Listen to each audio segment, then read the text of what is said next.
Maybe I'm crazy, but I am just full of gratitude for this football season. Grateful for it.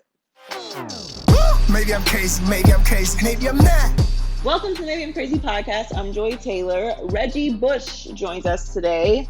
NFL legend, USC legends, and of course, a member of Fox's Big Noon Kickoff college football show. So check him out this Saturday. Going to talk a little college football, going to talk a little NFL with him. Maybe he can explain what happened to the Saints last night in Las Vegas. Man, I miss Las Vegas. Of course, the whole crazy gang is here. Heller, T, and Donnie got lots to get into today after week 2 of the NFL is in the books. And the Lakers are looking good as well, which is a weird thing to say because they're happening at the same time, which is wild. Anyway, let's get started with Reggie Bush. All right, excited to have my brother Reggie Bush back on the podcast again. Of course, Saints legend, which we'll talk about in a second because they did not look great last night. Spent a little time with the Dolphins as well, which you have some of my favorite Dolphins stories of all time. And of course, USC legends, one of the greatest college football players of all time, and a member of Fox's Big Noon Kickoff show. You guys have Oklahoma and K-State and the Longhorns and Red Raiders this weekend? Coming up, big one this weekend. So college football's back. I think everyone was a little nervous if that was going to happen at all, and obviously not all of college football is back. But what's your initial reaction to just the level of play that you've seen so far? I think the level of play has been pretty good given the circumstances and given what everybody's been going through. Some kids opting out, some kids, most kids obviously, wanting to play and getting a chance to play football, and just under the conditions of COVID too. You know what I mean? It's something that these kids are living through, an experience that I have no experience in, that no other NFL player has experience in, because this is the first time we've ever dealt with this thing. So I think given the circumstances, I'm very impressed and very happy with what I've seen from the players. I think the one thing that has me worried right now is this freaking Grim Reaper who is snatching ACLs left and right. You got players getting hurt left and right on the field, ACLs, and I think it has to do with the lack of preparation in the offseason for guys. And then you're matching that with, full speed live contact on turf, which is a very tough surface. I think that's why we're seeing such a high number of guys getting injured. So that's the only thing that worries me right now, just seeing how many guys are getting injured, because it seems to be just like every weekend. These are big names. Now, I know it's kind of hard to ask this question because, you're answering it from the experience that you have now. Yeah. And, we're older and in different phases of our lives. But you were obviously a very high profile college player, and you had an incredible NFL career. So you had a lot to risk. If you were in this situation, if you can put yourself back in, college Reggie, would you opt out of this season? So I think I would have to take into account all the factors, right? And I don't know what's going to happen with the Pac-12, because I'm hearing reports that they're only going to play 6 games, which is, devastating. I think if you're a college football player, only playing 6 games it's not enough, right? And you're watching, other people playing right now. So I can't imagine just how tough it is for people in the Pac-12 not to be playing and being able to watch other, players play and get a shot to really showcase themselves and build their value, right? Because that's what college is for. College is kind of that middle ground, that middle place where you get to go build your value, whether that's on the football field or whether that's, some career, which is life after football. So if I'm in the Pac-12 right now and somebody came to me and they're like, hey, I think we're probably only get a chance to play like 5-6 games this year, I think I might think really hard about opting out. I think I might opt out because it's not enough games. You know what I mean? And at the same time, there's this struggle because you can make a case, well, I'd rather get some football than no football, right? And then on the flip side, it's, well, you're only going to get 6 games, and God knows, what the committee, how they're going to be able to rank these teams based on this criteria. Like, this is a nightmare for a committee. So it's just so much uncertainty. I can't even say that this college football season is going to go smoothly because we've already seen Baylor. Our last weekend we were supposed to have Baylor, and that game got canceled, right? And so this is such foreign territory for everybody that I think it kind of feels like every man for himself a little bit, and I mean that every man for himself with whatever decision that you make, because how can you tell somebody you should be playing football right now in the middle of this COVID, middle of this pandemic, and also at the same time you can't fault the kids for making those decisions. And so I'll just be honest with you, Joe. I'm not sure what I would do, but I think I would definitely think really hard about opting out. Do you think that the Pac-12 recovers from this situation? I think it's going to be very tough for them to recover from this because, you look at what Ryan Day did for the Big Ten. Like when I first heard that coaches were lobbying and going against their conference, presidents, I was like, what the hell are y'all doing? Like, this is insubordinate. Like you're being a bad leader and you're putting kids, health and lives at risk. And now, like, as if everything is unfolded, I'm like, damn, that was kind of amazing that he did that. You know what I mean? That they were on the forefront and they fought back because, again, that's what I said. I don't have experience in this, right? Like, who does? Nobody knows what the right or wrong answer is. And I love the fact that a coach is willing to go toe to toe with, whoever he needs to get football played. I just want it to be done safely. That's all I know. You know what I mean? And so, it's just such foreign territory in different times, man. I'm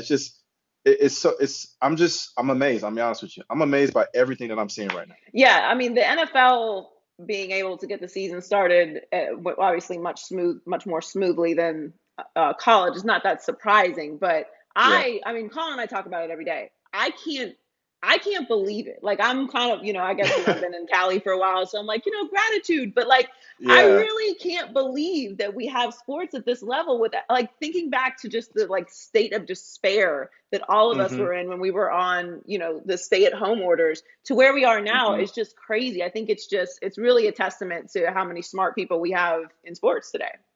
Yeah, I would agree with you. These are such, like I said, these times that we're going through, these are going to be things that we're talking to our grandkids about. Like, we're going to be talking about this, reminiscing back, like we had to live through this. Sports had to live through these things, and this is how far the sport has come, right? These are the hurdles that they've had to overcome. These are the hurdles that some of these players and their families had to overcome so that they could make it to the NFL. You know what I mean? So that they could, go and have a better life and provide, the things that, we all want, which is a better life, right? And so, but yeah, I agree with everything you just said, Joe. So the Saints played last night against the Las Vegas Raiders in the opening of the Allegiant Stadium. Didn't look great. Now, I picked the Saints to represent the NFC in the Super Bowl and lose to the Ravens. I also picked Drew Brees to win the MVP this year. I don't know how strong that is after last night. But what happened? Like, what is it an overreaction to Drew Brees? Because everyone's crushing Drew today. Yeah. Is it an overreaction? No, I don't think it's an overreaction because when you're able to accomplish the kinds of things that he has in his career, well, with whom much is given, you also got to be able to take all the criticism and everything else that comes along with it, right? And so that's the nature of the beast. I don't feel sorry for Drew Brees. I don't feel sorry for any of these players, any of these quarterbacks, because especially for Drew, because he's been able to build up such an amazing reputation of the kind of player he is and the kind of guy that goes to work every single day. And I've seen that firsthand. I've seen the kind of work ethic that he puts in every single day. And so looking at last night's game, I don't think the Saints look great. But also, I think the Las Vegas Raiders look really good.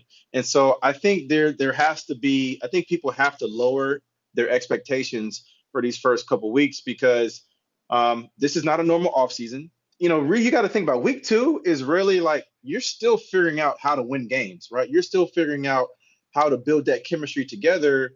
And Drew Brees didn't have his best weapon, right? He didn't have Michael Thomas on the football field. And Michael Thomas is a guaranteed 14 to 21 points just by his presence being on the football field. So that's the kind of respect that he commands. And so, I know people are talking about these air yards. I don't know exactly what air yards are. This is now I've never heard of that until today. But the one thing I will say about Drew Brees is he's the kind of guy that he's a leader, right? And a leader is somebody that no matter what the situation is, they're always going to put their team in the right positions to win games, right? And yeah, it's not going to be every second, every minute, right? But nobody's perfect, right? Even Tom Brady struggled against Drew Brees. What did he do the next week after Bruce Arians criticized him? He bounced back, had a better game, still threw an interception, right? Still threw an interception, but at least it wasn't a pick six. And so they were able to manage those losses. They won the football game, and then so on.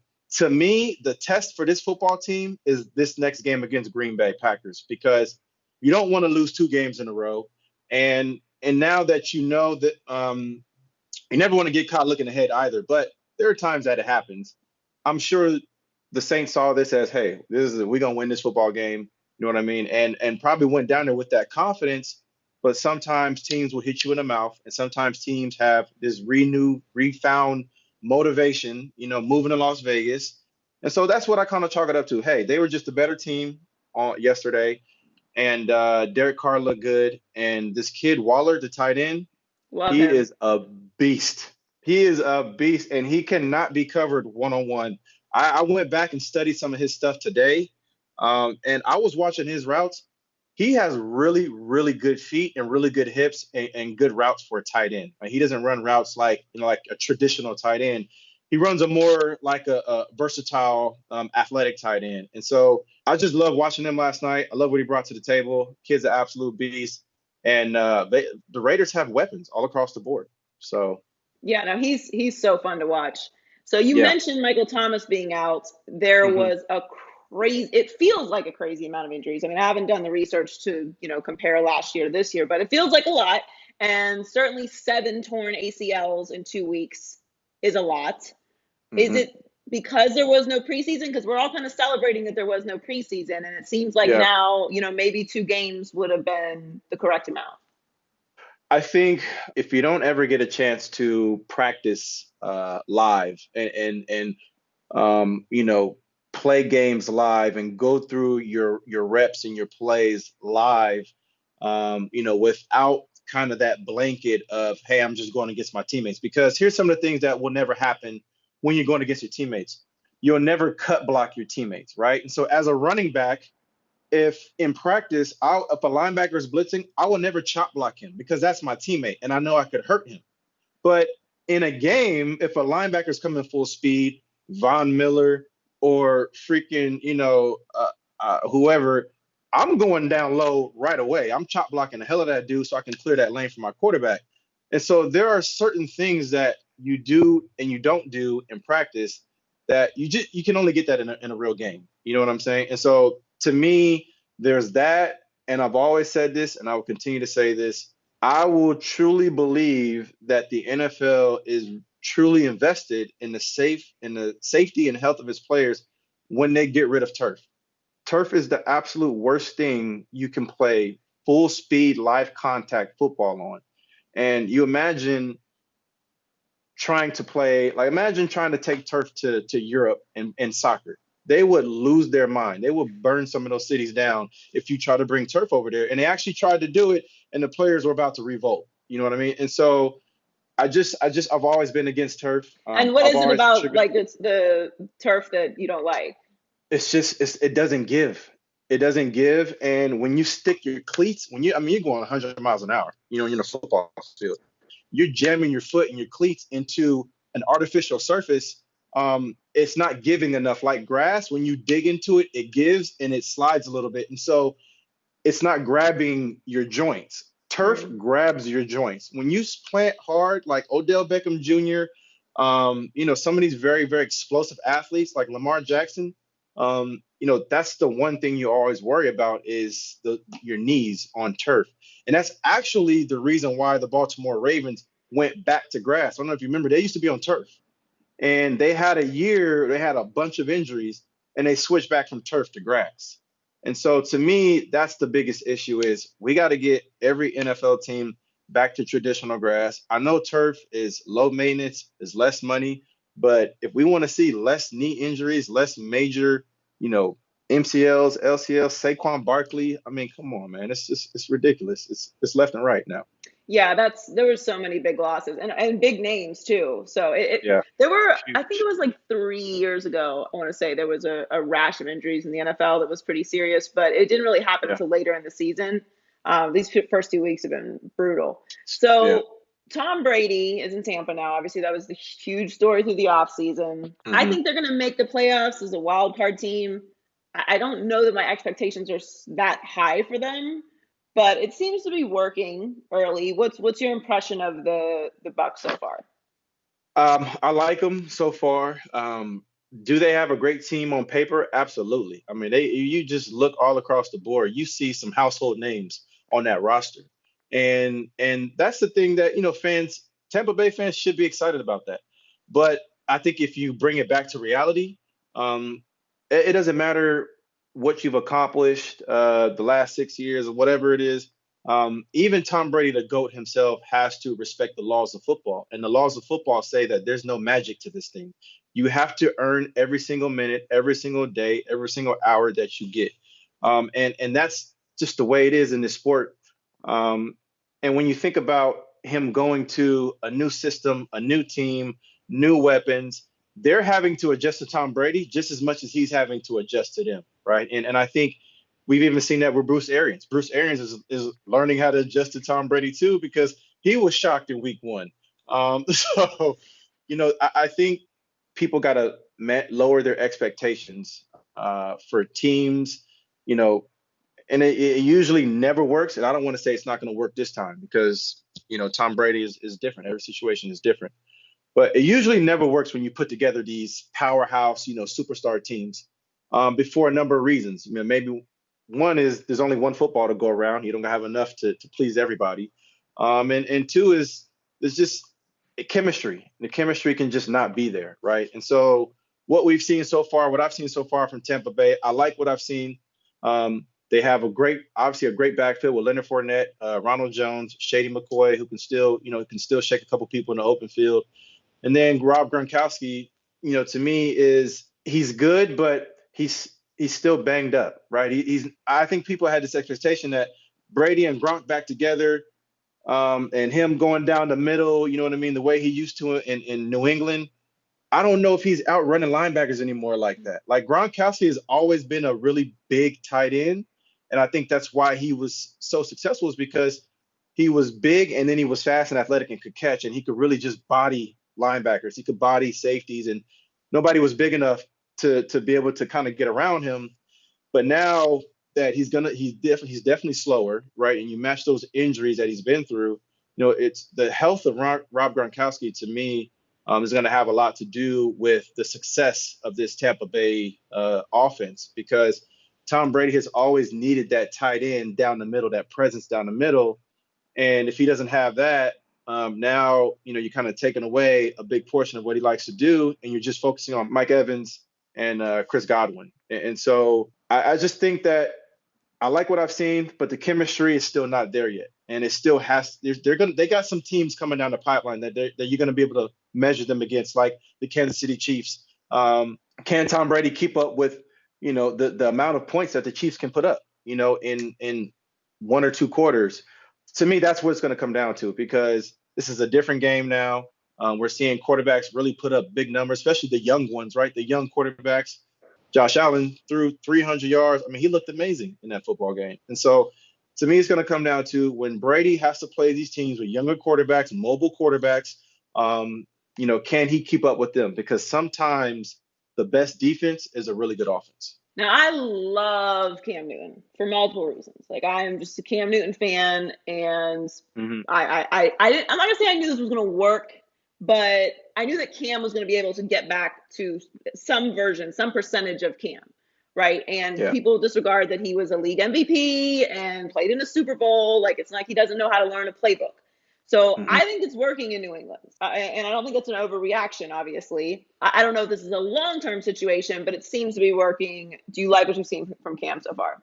I love what I'm seeing from Cam so far. I think the long-term situation you could be alluding to is just his health, right? The key to making this work for the Patriots is the health of Cam Newton. If he can stay healthy and they can continue to pound the football the way that they are, then I think they have a system that can go into Baltimore and can compete with Baltimore, because that's always been the biggest issue when Brady played these running teams.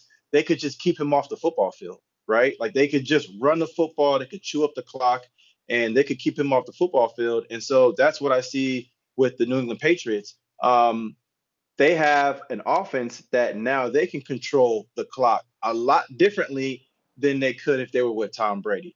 And so I don't know if Tom Brady was on that team, if he would have been able to take it down to a last second play, you know what I mean, to win the football game against the Seattle Seahawks in Seattle. And so to me, what they have now is they have this offensive system, they have this juggernaut, and it really kind of feels like this is what Bill has been kind of wanting for a while, something like this. And this is like a new toy for him. And I think he's going to do amazing, honestly, because you're giving one of the greatest minds in football, a different weapon, something different that he's never had before. And we've seen him get beat with that same system. And so I can only imagine now that he has it and he has a guy like Cam Newton, like who wants to tackle Cam Newton in December? You know what I'm saying? None of them linebackers that weigh 225 pounds now, 230, none of them, I had to say that because they didn't weigh that much when I played. It was like 270. It was like 270 pounds when I played. But that's different. We're going to talk about them now. I just think that, none of these players, linebackers, safeties are going to want to tackle Cam Newton late in December. He's going to feel like 1,000 pounds. Yeah, it's tough for me, because I'm rooting for the Dolphins, but it's like I'm so conflicted. I'm like I'm happy the Patriots are winning, and this is a weird feeling for me. But I just love Cam. I want to see him be successful, so I'm glad it's working there. Well, thanks so much, Reggie. I really appreciate it. Make sure you check Reggie out on Big Noon Kickoff Show on Fox this weekend. Stay safe. Hope the family's well, and thanks for coming on with us. Thank you. With it. With it. What? With it. We about to turn up in this bitch. What up, Heller? What am I winning or quitting today? What's up, Joy? I know this dates the podcast in a weird way, but this is the only way that I know it's Tuesday, is that I see you on Skype. Oh yeah. Otherwise they're all the same. Every day is the same. It blends together quickly. Yeah. I feel you. It's just Monday, and then this is Tuesday, and then Monday to again tomorrow. I feel like it's Monday and then Friday. Like every other day is like a blur. Or I'm sorry, Tuesday and Friday. Right. It's all the same. Anyway, all right, let's get into it. Maybe I'm crazy, but the Falcons might be the biggest losers in all of football. I don't say that to be mean or to make Browns or Lions fans like Donnie feel better. It's just a fact. The Cowboys, who came back from 15 down in the fourth quarter to beat Atlanta, were the only ones, along with however many people were in the stands in Jerry's world, who got to enjoy that fiasco. Luckily for the boys, it goes into the win column, but joy. The Cowboys haven't really won a game yet in the Mike McCarthy era. Wit it or quit it. Wit it. The Falcons are just, they got something going on, man. Like they need to sage the stadium or something. Yeah. Like it's weird. Like how do you even get into that situation? And now Arthur Blank is saying that the guys didn't know that they could have touched the ball at any time on the onside kick. Like it's just, the owner said that? Yeah. I mean, well, obviously Dan Quinn said that they knew. But I kind of tend to side with Arthur Blank there. I mean, like, if they knew the rule, why didn't you just jump on the ball? You could have touched it at any time. It's a disaster. Yeah. Like, the Cowboys did not win that game. The Falcons lost it. They blew that lead, and Dallas did not play well enough in the beginning of the game to deserve that win. And listen, a win is a win. I'm not into moral victories and all that. At the end of the day, yes, they got the win, but mostly the Falcons lost. Like, I didn't learn anything about the Cowboys other than they don't like to give up, like, which is great. Good for you. But you need more than like a big heart to win consistently in this league. I didn't like what I saw from them in week 1. And I don't think this is going to be a consistent thing. I think they're going to lose next week to the Seahawks. Ooh, that's a tough one. And that division is really something. Like the Giants don't have Saquon Barkley now. Washington's come back down to earth after stomping out the Eagles, which looked like a complete disaster. So look, I mean, the Cowboys could do this, whatever thing they're doing, right to the top of the NFC East very easily. But my high for the Cowboys this year has come down very quickly. I'm not going to overreact to them winning that game as some big victory. And I don't think that the Cowboys are either. I mean, Cowboys fans, of course, are losing their minds, as they should, and I would too. Right. But I'd be doing the same thing if the Dolphins were in that situation. But I do think that there's a lot to learn from how the Cowboys looked early in that game. And, yeah, this division is just a straight dumpster fire. It's wild. Yeah, I think I agree. I'm not, impressed with the Cowboys after that win. But if you were ever going to gain some momentum, the happy faces at the end of that game were pretty enjoyable. That was the first genuine hug that Jerry and Steven have had in a while, it looked like. Because Steven hugged him and then he was, and he ran out of there. But look, wins are hard to come by. Wins are hard to come by in this league. So just, I definitely would have enjoyed it if I were them. And look, you came back. You showed some grit and some heart. You didn't give up. Could have easily done that after the way that game started. So all those are good things. But overall, it should not have been in that situation to begin with. So I am not enchanted by that win from the Cowboys at all. Right. Okay, so no win this week in Seattle, you think? No. What about the following week hosting the Browns? You think they get the Browns at home? Okay, so that's a potential real W, and then you get the Giants after that. They could string two together. Yeah, I mean the Cowboys are going to win the NFC East. I just don't think that it's going to be pretty while they do it, and I don't think that they're going to go far in the playoffs if they continue to play like that. As far as the Falcons go, sometimes the ball spins your way in life, and instead of grabbing it and that opportunity and protecting it, you just stand there and watch and let the other team take it, and then try to say that you knew the rules you didn't. To explain it's such a metaphor for life. What are they doing? Here's someone who knows what they're doing. Russell Wilson. Russ and I both have never received an NFL MVP vote. We've also both spoken to Pete Carroll. So besides Ciara and Baby Future, we're basically the same guy. Anyway, Russ is making his case to get quite a few votes for MVP this season. The Seahawks are 2-0, and Wilson leads the NFL in pass TDs, completion percentage, and passer rating through 2 games. Joy, Russell Wilson will receive at least 1 vote for NFL MVP this season. Win it or quit it. Win it. And Colin does amendments to his NFL picks before the season. I would like because I just make my picks and then I just go, right? I don't make any changes. So I think I'm going to allow myself 2 amendments throughout the season to my preseason predictions. Mulligans. We'll call them mulligans if you'd like to. Give you a mulligan. I'm going to stick with the Saints winning the NFC. Bold. For right now. Yeah. So I'm not going to use my mulligan on them, but I miscalculated. I am going to say that this is the year that Russell Wilson wins an MVP. All right. I don't think that it's going to be Drew Brees anymore. Not just because of what I saw with the Raiders. Russell Wilson is just playing out of his mind. He's incredible, man. That game was so good. And Cam Newton was obviously amazing too. Great. I have no problem with them giving it to Cam in that spot either, by the way. I know those people were freaking out. I would have loved a pass option on that play, but at the end of the day... course of action, a plan B would be great because the plan was just CAM, and he got flipped. Yeah, he did. But at the end of the day, you put it in your best player's hands in the biggest moment. I'm a firm believer in that. And then you can live with the results. And look, it didn't go in their favor, but... That's how it goes. I would have loved a little bit more creativity within that play, but at the end of the day, I can't be mad at it. Cam, the defense was there and they stopped him. So, okay, Cam did everything he needed to do to win that game. But that aside, Russell Wilson is just playing out of his mind. I think the Seahawks are a lot better than I thought they were going to be. Let Russ cook. They're letting him cook. Chef Russ. And I'm here for it. And I think he is going to be the MVP this year. So that is my mulligan to my predictions. I'm going to allow myself 2 because I like to keep it real. But I miscalculated that one. And Russell Wilson is going to be the MVP this year. Okay. I like that. I'll let you have it. You've earned the right. As far as the MVP goes for Russ, I think the squeaky wheel probably gets the grease. Like he's created this storyline for himself, because like Aaron Rodgers is a good storyline too, fighting against his own organization to win and succeed. But I think Russ has made this, the squeaky wheel gets the grease, and that little pipsqueak has ruined my life as a Niners fan for years. No disrespect to Russell Wilson, because he's an incredible quarterback, but I've just watched him embarrassed so many bigger, faster, stronger 49ers. It is so infuriating.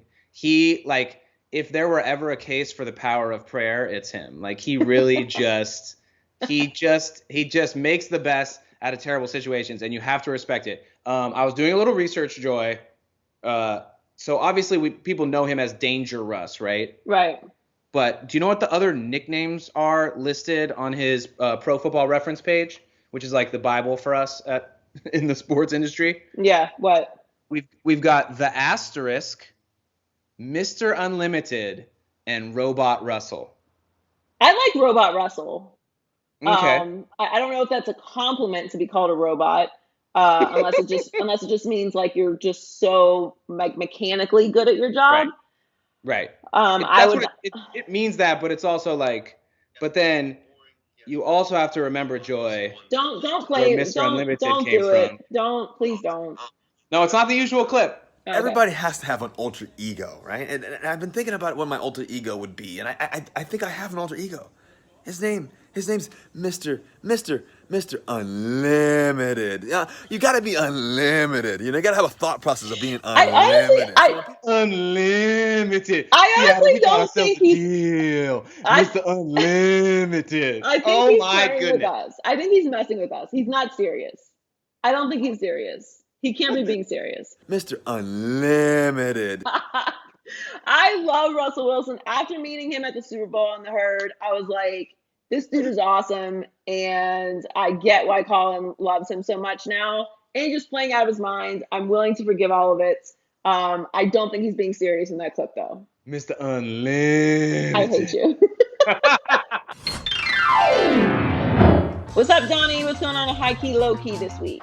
What's up? All right, high key. The story coming out of week 2 is injuries. It was pretty bad, and nobody got hit harder than the 49ers. It seemed like literally everybody except the D coordinator got hurt against the Jets.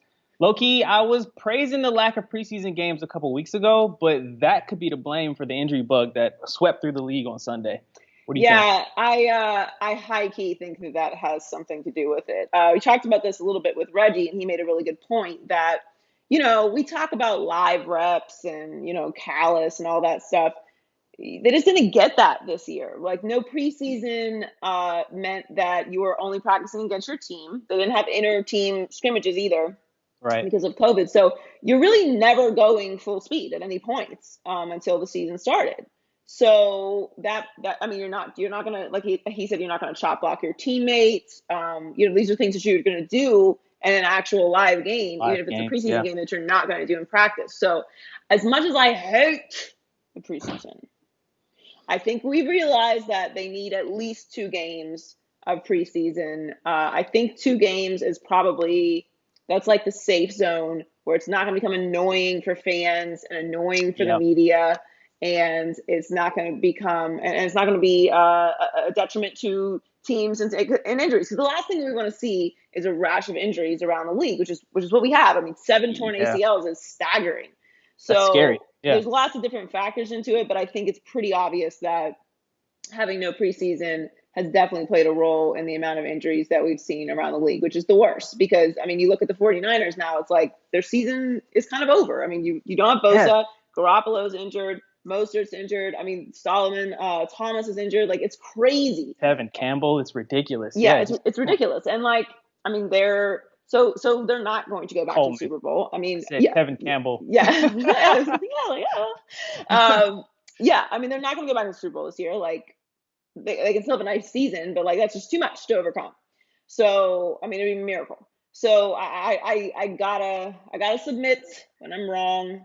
Yeah, it sucks. I was triumphantly rejoicing about no preseason, but I think 2 is the way to go. Yeah, that's obvious now. All right, high key, rookie Justin Herbert made his NFL debut sooner than expected against the Chiefs. He threw for 300 yards and he scored 2 TDs in that overtime loss.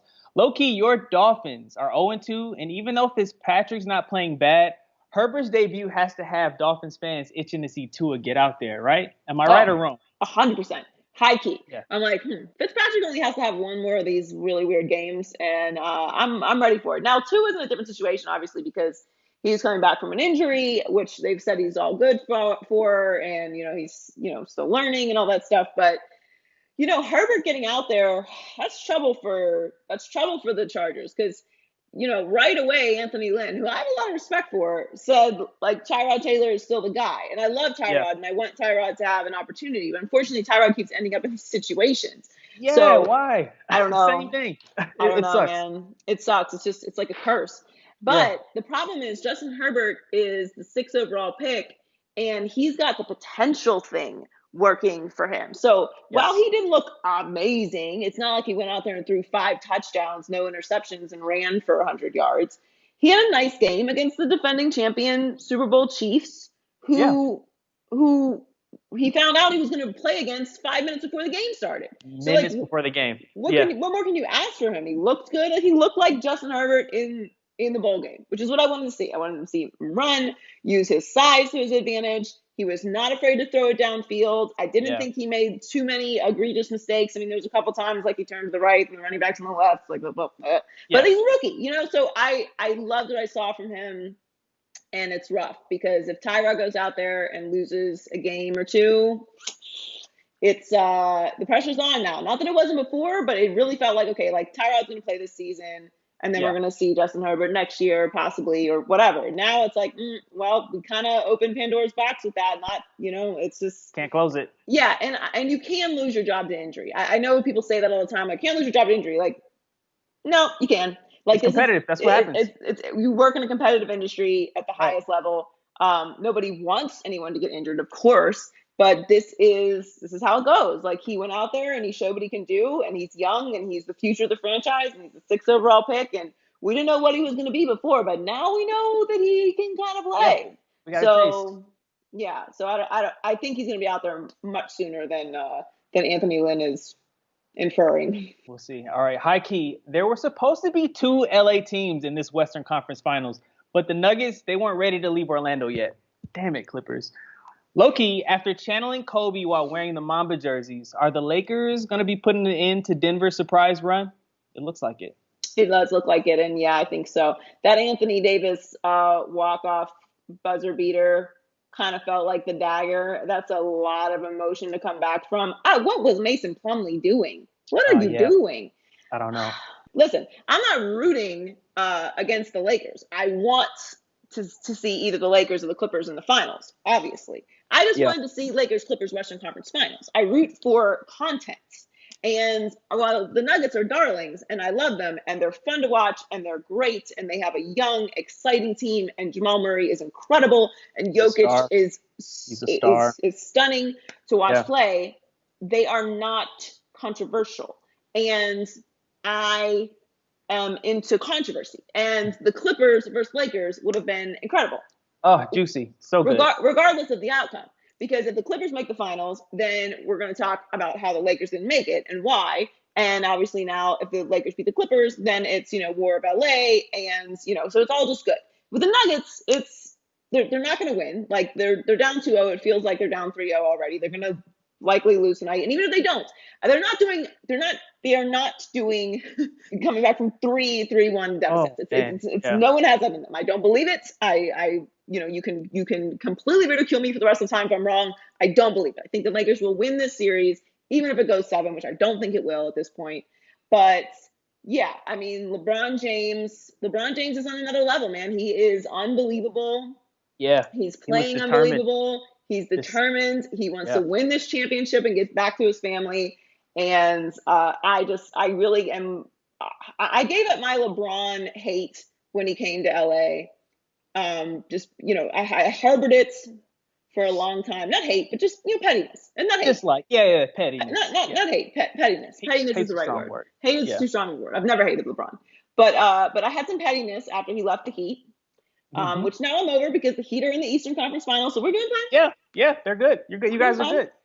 we're doing good. And also, I can't root for anything Cleveland. I'm sorry, it's just not in me. I'm not built that way. So it was hard for me. So, but now it's the Lakers, and I'm in Los Angeles, and I like the Lakers, and this is fun.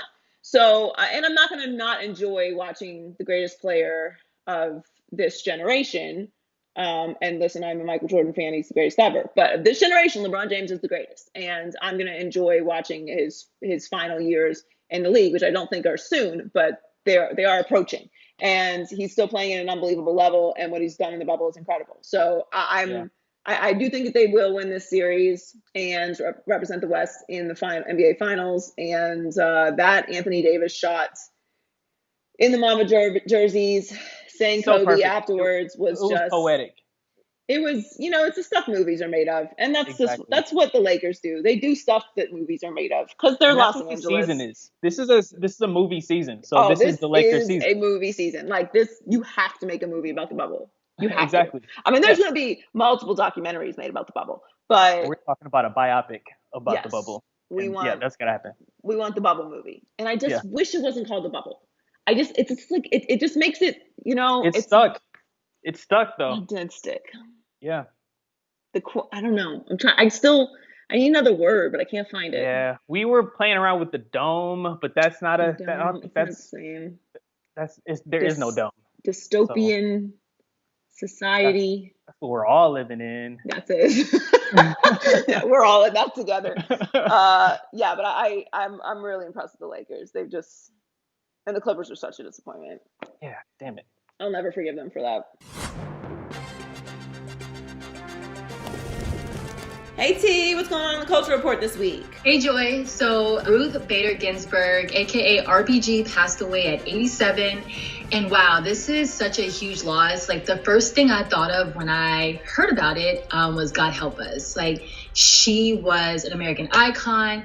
She served on the Supreme Court. She didn't let societal expectations about women like hold her back from pushing for change. She also broke down gender discrimination. She advocated for equality for all people. And whether you agree with her or not, she was just determined. What I love about her is that she just never stopped fighting.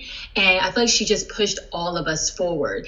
And women like her, they just paved the way for the rest of us. So she will be missed. But obviously I was going to vote, but now I'm like pushing, I'm like telling people, you have to vote. Like this is now more than ever, you need to make sure you use your voice and vote because it's so important. Yes, I couldn't agree more. Today's actually National Voter Registration Day. So this is a perfect day to register to vote. It takes about 8 minutes. And then you can go vote for the president of the country that you live in. And the implications of voting for that president are not just that, because the president appoints Supreme Court justices, which is what RBG was. And yes, I agree. No matter whether you align with her politics or not, it is undeniable that she was a beacon, a titan for equality and for women's rights in this country, and will go down in history as a hero for women and for everyone. And we live in very divided times, obviously, and everyone is yelling at each other and screaming and, throwing around facts and things that they have heard someone else regurgitate and can't be bothered to go look it up themselves. But I'm seeing this even with her passing. I mean, my first reaction when I heard the news was which I think it actually was like a unanimous reaction from women around the world. Women's rights are obviously very important to me because I'm a woman and I'd like to have rights. So, we are in a time where people are trying to, revert back to some sort of society where, that's not available. And so I encourage people to vote. Whoever it is that you vote for, I think it's important that you vote. Obviously, I think you should vote in a certain way, but I just encourage people to vote, period. Vote at all, and don't just vote in the presidential election. Vote in all the elections, because the president does have power, but so do your congressmen and your senators and your mayors, and you should be voting for all these things. They do affect your life, and your vote does matter, and she is a prime example of that. So rest in peace. She will be missed, and we are living in very, very crazy, uncertain, upsetting, unsettling times, and I don't know. We'll see. I guess we're all in this ride together. Yeah. It's crazy and yet scary times for Yes. sure. So the Emmys was on Sunday, and Zendaya, my favorite, she made history as the youngest Emmy winner for Outstanding Leading Actress in a Drama Series for Euphoria. It is such a great show. I cannot wait for season 2. I personally love Zendaya. I love her spirit. She is a true queen and deserves all the success. The way she embodies her character, Ruth, it was just so powerful to me because I'm just used to seeing her on Disney Channel. So I'm like, oh, like she's such an incredible actress. So congrats to her. Schitt's Creek had a big night. They won like 9 awards. Now, I know the show's over, but I've never seen the show. And now, you know, Joy, I've obviously thought about binging, but who knows? So we'll see with that. And then Regina King, she won Best Actress for Watchmen, another great show. Love her, super talented. I think that show, Joy, I probably binged it in a day. Actually, I can confirm. I binged it in a day. It was that great. But what were some of your favorite moments? Obviously, Regina King was amazing. All of the winners from Watchmen, because I love that show. If you haven't watched that show, watch it. It's amazing. It's very historically relevant. It's very telling. It's very appropriate for the times that we're living in. And it is just awesome. What a great show. I have also not seen Schitt's Creek. I'll be honest, I'm probably not going to watch Schitt's Creek, but congrats to Schitt's Creek on winning everything. Right. It's clearly a good show. I mean, it won, as you said, like 9 awards. Zendaya is incredible. I stan. And Euphoria is amazing. Like, I am obsessed with that show. Obsessed. And like, if you haven't seen the show, just go watch it. I think it's 8 episodes. It's incredible. Now, if you have children that are of the ages, like, say, 12 to 21, you may not want to watch the show because it kind of like was like, do I want to have kids? Because I was not dealing with this stuff when I was in high school, okay? But it is really, it's a look inside, you know, young people in today's society and like the pressures and the things that they deal with. And she killed that shit. I love that show. So I'm so glad that she won. She totally deserves it. But yeah. Oh, also Ruth from Ozark won. And she's my favorite character on that show. So I was really happy with it. I 3-boxed it. So I was watching the NFL game on my TV, and then I had my laptop, and I had the Emmys in one box, and then the Lakers game in the other box. So I was like switching, like, I was like downloading stuff in my brain. It was really crazy. So I kind of skipped through some of the skits of the Emmys, but I watched the whole show start to finish, and I thought they did an amazing job. What everyone's been able to do and like adapt and figure things out with technology and just keeping everybody safe while putting on productions has been absolutely fascinating to me, because we just couldn't hear enough about how none of this was ever going to happen again. And like, we're pushing forward, and obviously we're still in a pandemic, and still important that everyone takes it seriously. You saw Juliana and Vivica Fox both tested positive, so they weren't able to cover the Emmys, and hope they, you know, get better soon. But they did an amazing job. They had cameras in all of the nominees' houses, and it was awesome. Like, being able to have award shows, and I loved how they did that, like how they did it live, which is obviously a huge undertaking. And then you're talking about technical issues, like that's a lot. As Jimmy Kimmel said at the top of the show, like, what can possibly go right? And it really actually was a great show. I thought it was super entertaining. They had like clips of the old crowds, like when he was doing his monologue, which was really funny. So they did a great job, and I enjoyed it. The Emmys are one of those award shows that I really enjoy, because it's television. I work in television, and obviously winning an Emmy in working in television is like, that's what we do. So I loved it. I thought they did a great job, and I'm glad I was able to like. I was like a professor. I'm like muting and like switching in between things and tweeting. Like, it was wild, but it was fun. Yeah, it was. By the way, Joy, I feel like that you should win an award for like best multitasker, because every time I'm like talking to you, you always have like so much going on. Remember you were working out on the Zoom call, like knocking out 2 birds with 1 stone. Look, sis, we gotta capitalize. We got stuff to do. Okay, we got worlds to change. I can't be wasting no time. Thanks so much for joining us this week on Maybe I'm Crazy podcast. We appreciate you. Hope you're doing well. Make sure you subscribe, on YouTube, Maybe I'm Crazy Podcast, and follow us on all our social media pages at Maybe I'm Crazy Pod. And you can listen to the podcast on any platform that you listen to podcasts: Spotify, SoundCloud, iHeartMedia app, and Apple Podcasts. Tweet me. Stay safe. Thanks for listening and watching. Maybe I'm crazy, maybe I'm not.